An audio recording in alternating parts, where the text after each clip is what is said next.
কাকা এই জমি 50 তো দামই নাই, 30-এর বেশি এই জমি দেওয়া যাইব না।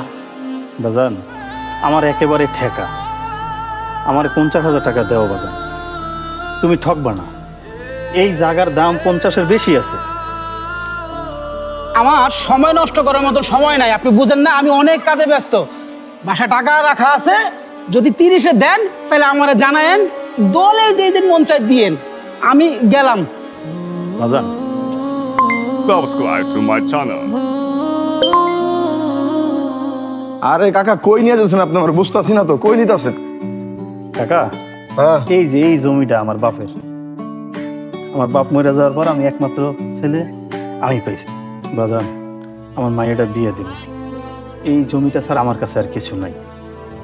এই জমিটা না বিক্রি করতে পারলে আমার মায়েরটা আমি বিয়ে দিতে পারবো না। বাজান আমার একটু সাহায্য করো, তুমি 50,000 টাকা দিলে এই জমিটা আমি তোমার দিয়ে দিই, আমার মেয়েটারও বিয়ে হয়ে যাবে। না কাকা, আমি আপনার এই জমি তো 50,000 টাকা দিয়ে নিবো না। কাকা আমি খুব ঠেকা। কাকা আমি আপনার এই জমি নিবো 2 লাখ টাকা দিয়া। মানে কাকা আপনি তখন খুব ঠেকা, খুব অসহায়। আমি আপনার যে ন্যায্য মূল্য দেই, এতে যদি আপনার 1 লাখ টাকা লাভও হয়, আমার তো কোনো ক্ষতি নাই। উপরওয়ালা আছে একজন, উনি লেখা রাখবো। আপনি বিয়ার কাজ চালায় যান, ইনশাল্লাহ কালকে সকালে আমি আপনার 2 লাখ টাকা দিতেছি। আপনি কোনো টেনশন করেন না, ঠিক আছে?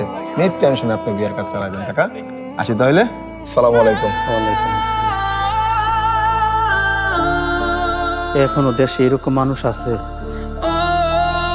আল্লাহ তুমি আরো বড় করো।